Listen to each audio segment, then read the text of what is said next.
మరొక నూతన దినాన్ని మనకు అనుగ్రహించిన మహోన్నతులైన దేవునికి స్తుతి ఘనత ప్రభావములు చెల్లుడుగాక. ప్రతి దినము మనకు ఎదురవుతున్న ప్రతి సవాళ్లను దైవజ్ఞానంతో ఎదుర్కొంటూ ముందుకు వెళ్ళాలి అంటే ఖచ్చితంగా మనకు దేవుని కృపావార్త కావాలి. దేవుడు అనుగ్రహించిన అనేక కృపావార్తలు కలిగిన ఈ పరిశుద్ధ గ్రంథంలో నుండి ప్రభు నేడు మనకిచ్చిన వాగ్దానాన్ని ధ్యానం చేసుకుందాం. నేటి వాగ్దానంగా మొదటి రాజుల గ్రంథం 3వ అధ్యాయం 12వ వచనంలో 1 Kings chapter 3 verse 12, బుద్ధి వివేకములు గల హృదయం నేను నీకు ఇచ్చేదను.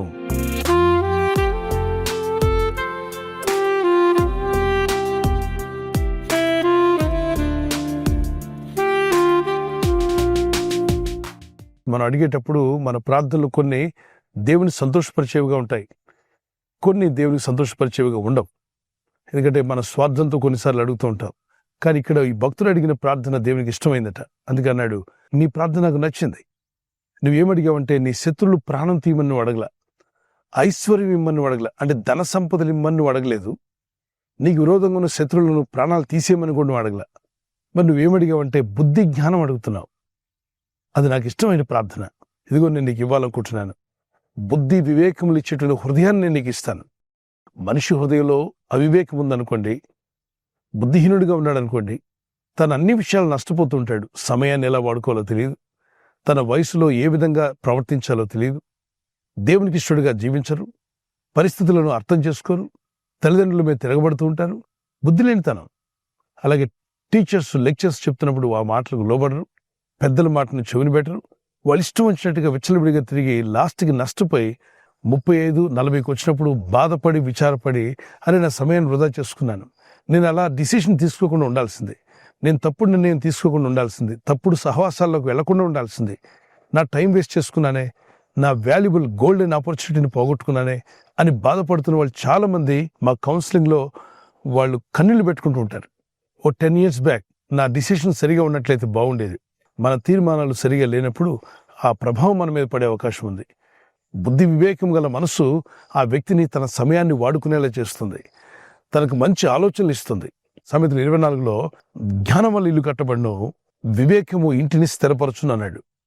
ఒక ఇల్లు స్థిరపరచబడాలంటే వివేకం కావాలి. వివేకం లేనప్పుడు అస్థిరమైన ఇల్లు, అస్థిరమైన జీవితాలు, అస్థిరమైనటువంటి కుటుంబాలు కలిగి ఉంటాం. అస్థిరత తొలగిపోవాలి, నీకు స్థిరత రావాలి అంటే ఖచ్చితంగా వివేకం కావాలి. వివేకము, బుద్ధి, తెలివి, జ్ఞానము ఇవి మనిషికి చాలా అవసరమైనవి. భూమి మీద ఆస్తిపాస్తులు, ధన సంపదలు ఇవన్నీ కూడా ఒక ఎత్తు అయితే, వాటికన్నా మించినవి జ్ఞానము. నీ ఇంటిని కడుతుంది, నీ జీవితాన్ని బాగు చేస్తుంది. ఈ 3 ఉన్నప్పుడే మనిషి జీవితంలో అనేక మేలులు పొందే అవకాశం ఉంది. కనుక ఆ జ్ఞానం ప్రభు మీకు దయచేయాలని ప్రార్థించండి. జ్ఞానవంతులు సమయాన్ని సద్వినియోగం చేసుకుంటారు, బుద్ధిహీనులు సమయాన్ని దుర్వినియోగం చేసుకుంటారు. ఎఫెసీ పత్రిక 5:15-16లో బుద్ధిహీనుల వలె ఉండకుండా జ్ఞానుల వలె మీ సమయాన్ని సద్వినియోగం చేసుకోండి. జ్ఞానులు తమ సమయాన్ని సద్వినియోగం మంచికి వినియోగించుకుంటారట. ఆ మంచికి వినియోగించుకోవాలంటే జ్ఞానం కావాలి. ఈ జ్ఞానము దేవుడు అనుగ్రహించే జ్ఞానం. పైనుండి వచ్చే జ్ఞానము దీనత్వం నేర్పిస్తుంది, పవిత్రంగా బతకడం నేర్పిస్తుంది, దేవునికి ఇష్టంగా బతకడం నేర్పిస్తుంది, సమయాన్ని సద్వినియోగం చేసుకుంటూ ఆత్మీయంగా ముందుకు వెళ్తూ తన చుట్టూ ఉన్న వారికి మేలు చేసేదిగా కనిపిస్తుంది. మరి భూ సంబంధమైన జ్ఞానము ఆ వ్యక్తిని గర్వించేలా చేసి, గర్వాంతులుగా మార్చి వారి జీవితాల చిక్కుల్లో సమస్యలు పడేస్తుంది. మనకు కావాల్సింది భూ సంబంధమైన జ్ఞానం కంటే కూడా పరసంబంధమైన జ్ఞానం మనకు కావాలి. ఈ పరసంబంధమైన జ్ఞానం ఎక్కడి నుండి వస్తుంది? పరసంబంధమైన వివేకం ఎక్కడి నుండి వస్తుంది? పరమందున్న దేవుని యొద్ద నుండే రావాలి. అందుకే యెహోవా యందు భయభక్తి కలిగి ఉంటే జ్ఞానమునకు మూలము, అలాగే యెహోవా యందు భయభక్తి కలిగి ప్రార్థించుట తెలివికి మూలమన్నాడు. యాకోబు పత్రిక 1:5 మీలో ఎవరికైనా జ్ఞానం కొద్దుగా ఉన్నదా? అతడు అడగవలెను, సందేహింపక అడిగినట్లయితే దేవుడు ఎవరిని కాదనక ధారాళంగా దయచేస్తాడంట. God will give you wisdom liberally, he will not refuse anybody. Whoever ask, ఎవరు అడిగినా దేవుని విశ్వాసం ఉంచి ప్రార్థిస్తున్న వారు మొరపెట్టుచుండగా పిల్లలైనా పెద్దలైనా వారి జ్ఞానం అనుగ్రహించగల దేవుడు. విశ్వసించండి, ప్రార్థించండి, దేవుని దగ్గర మొరపెట్టిన ప్రభువా నీవిచ్చే జ్ఞానం నాకు కావాలి, నీవిచ్చే వివేకం నాకు కావాలి. లోక సంబంధమైన వివేకము పనుల్లో, ఉద్యోగాల్లో ఉపయోగపడుతుందేమో కానీ దేవుడిచ్చే జ్ఞానము, వివేకము, బుద్ధి, తెలివి మిమ్మల్ని దేవునితో నడిచేలా చేస్తుంది, దేవుని చిత్తం నెరవేర్చేలా చేస్తుంది, మీ మనసుల్లో మార్పును, మీ కుటుంబాల్లో మార్పును తీసుకొస్తుంది. మరి మీకు మేలు చేయడమే కాదు, మీరు ఇతరులకు కూడా మేలు చేసేవారుగా ఉండబోతున్నారు. మరి దేవుడు అనుగురించే జ్ఞానం, వివేకం మీరు అడిగి ప్రార్థిస్తుండగా ప్రభు మీకు ధారాళంగా దయచేయాలి. మా ప్రార్థన మన సమాజం అంతటికి మేలుగా మార్చగల గొప్ప జ్ఞానాన్ని ప్రభు మీకు దయచేయనుగాక. ఓ చిన్న కీర్తన పాడుకుందాం. నీ జ్ఞానమును నీ సత్యమును నా ఆంతర్యములు పుట్టించుము. నీ జ్ఞానమును నీ సత్యమును నా ఆంతర్యములు పుట్టించుము. ఉత్సాహ సంతోషం నీ రక్షణానందం, ఉత్సాహ సంతోషం నీ రక్షణానందం కలుగజేయుము నా హృదయములో, కలుగజేయుము నా హృదయములో, కలుగజేయుము నా హృదయములో, కలుగజేయుము నా హృదయములో. నీ సన్నిధిలో పరిశుద్ధాత్మతో నన్ను నింపుమయా. నీ సన్నిధిలో పరిశుద్ధాత్మతో నన్ను నింపుమయా. పరిశుద్ధ హృదయం కలుగజేయుము, పరిశుద్ధ హృదయం కలుగజేయుము. ఈ బుద్ధి, జ్ఞాన, వివేకం లేనప్పుడు మనుషులు ఏం చేస్తారంటే తమ సమయాన్ని సద్వినియోగం చేసుకోక దుష్టులతో సహవాసం చేయడం, సమయాన్ని దుర్వినియోగం చేసుకుని తనకు నష్టం తెచ్చుకొని, తనకి ఇంటికి కీడు తెచ్చుకొని తన భవిష్యత్ అంతా అంధకారం చేసుకుంటారు. అట్టి స్థితి లేకుండా ఉండాలని దేవుడు అన్నాడు, జ్ఞానం ఇవ్వాలని కోరుచున్నాను. జ్ఞానం లేక నా ప్రజలు నశించిపోతున్నారు. నా ప్రజలు అన్నాడు అంటే ఆయన నమ్ముకున్న వారే. చాలామంది జ్ఞానం లేకుండా ఉన్నారు. జ్ఞానం లేని మాటలు, జ్ఞానం లేని తీర్మానాలు, జ్ఞానంగా ఆలోచించకుండా ఎలా పడితే ఎడాపడ జీవించేస్తున్నప్పుడు రకరకాల చిక్కుల్లో పడి నష్టాన్ని సవిచూసి నాశనానికి పోయే అవకాశం ఉంది. కాబట్టి మీరు ముందుకు జ్ఞానవంతులు ఉన్నట్లు ఉపదేశం విని దానికి లోబడండి అన్నాడు. అంటే ఈ రోజు లేని జ్ఞానము 10 రోజుల తర్వాత లేదా రాబోయే దినాల్లో మీరు గొప్ప జ్ఞానులు అవ్వాలంటే దేవుని ఉపదేశాలు వినాలి. దేవుని వాక్యానికి లోబడినప్పుడు ముందుకు నువ్వు జ్ఞానం అవుతావు అన్నాడు. ఆ జ్ఞానం ప్రభు మీ అందరికీ ధారాళంగా దయచేయునుగాక. పరమ నుండి దిగి వచ్చే గొప్ప జ్ఞానంతో దేవుడు మిమ్మలను, మీ పిల్లలను నింపి బలపరిచి వర్ధిల్ల చేయునుగాక. ప్రార్థన చేసుకుందాం. పరిశుద్ధమైన మా ప్రియ తండ్రి, అయ్యా నీ సన్నిధిలో మొరపెట్టి ప్రార్థించినటువంటి సొలొమోను మొరపెట్టినప్పుడు అతని ప్రార్థన మీకు ఇష్టమైంది. అతను జ్ఞానం అడిగాడు, వివేకం అడిగాడు. మేము కూడా ఈరోజు అడుగుతున్నాం, ప్రభు మీ యొద్ద నుండి వచ్చే ఆ పరమ నుండి దిగి వచ్చే జ్ఞానంతో మా అందరిని నింపండి. అలాగే వివేకవంతులుగా చేయండి, బుద్ధిమంతులుగా చేయండి. మాకు మేము మేలు చేసుకోవడమే కాకుండా ఇతరులకు మేలు చేసేవారుగా, సంఘానికి సమాజానికి మేలు చేసేవారుగా ప్రతి ఒక్కరిని దర్శించండి, బలపరచండి, దైవజ్ఞానంతో నింపండి. గర్వించి ఉప్పొంగి పాడు చేసేటువంటి లోకజ్ఞానం మాకు వద్దు నాయన, దైవజ్ఞానంతో మమ్మల్ని నింపండి. ఈరోజు ప్రార్థించి ప్రయత్నించబోతున్న శంకుస్థాపన అయినా, గృహప్రవేశమైన, ఒక బిజినెస్ ప్రారంభిస్తున్నా, ఉద్యోగ ప్రారంభానికి వెళ్తున్నా, ఒక మంచి కార్యక్రమాన్ని ప్రారంభిస్తుండగా, నేను వారి బిడ్డల వివాహం కొరకు ప్రయత్నాలు చేస్తుండగా వారు చేస్తున్న ప్రయత్నాలు ఫలించలాగున మీ దూతలకు ఆజ్ఞాపించండి.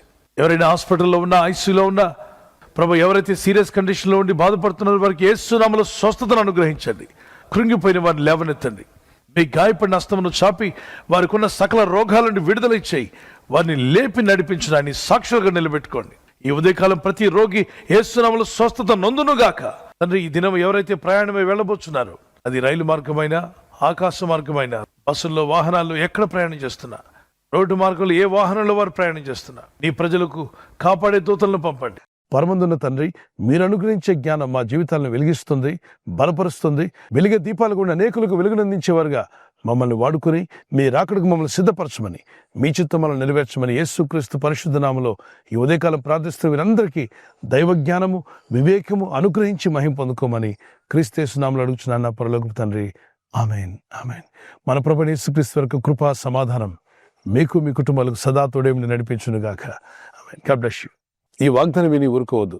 వాగ్దానం విన్నాక ఆమెన్ చెప్పి ఇతరులందరికీ షేర్ చేయండి, లైక్ చేయండి. అలాగే సబ్స్క్రైబ్ చేయని వారు అందరూ సబ్స్క్రైబ్ చేయండి. ఈ దేవుని మాటలు అనేకులకు చేరవేయండి.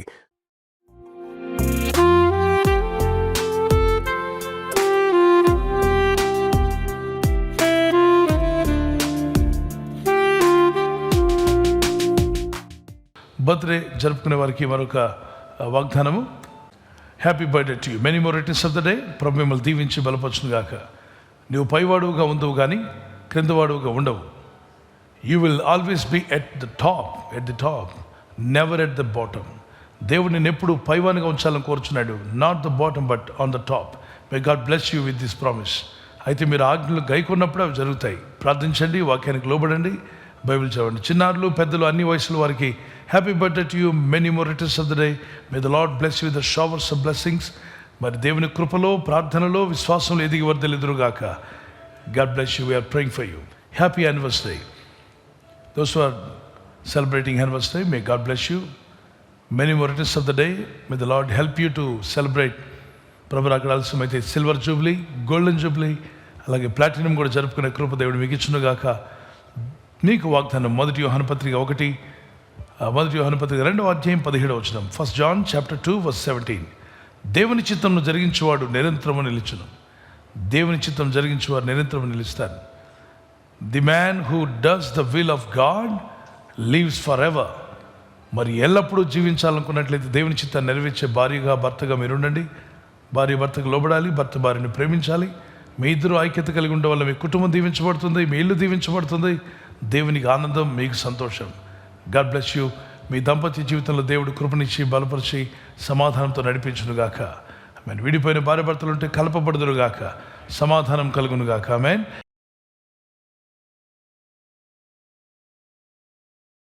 ఈ ఛానల్ను మీరు సబ్స్క్రైబ్ చేసుకోవడం వలన 2 పనులు జరుగుతున్నాయి. 1, సువార్త జరుగుతున్నది, ఆత్మలు రక్షించబడుతున్నాయి. 2వది, పేదలకు, అనాథలకు ఈ ఛానల్ ద్వారా సహకారం అందించడం జరుగుతుంది. మనం సబ్స్క్రైబ్ చేసుకోవడం వలన అందరికీ సహాయం చేసిన వారమవుతున్నాం. ఖచ్చితంగా ఈ యూట్యూబ్ ఛానల్ను సబ్స్క్రైబ్ చేసుకొని బెల్ బటన్ను క్లిక్ చేయండి. మీకు వెంటనే మెసేజెస్ పంపబడతాయి.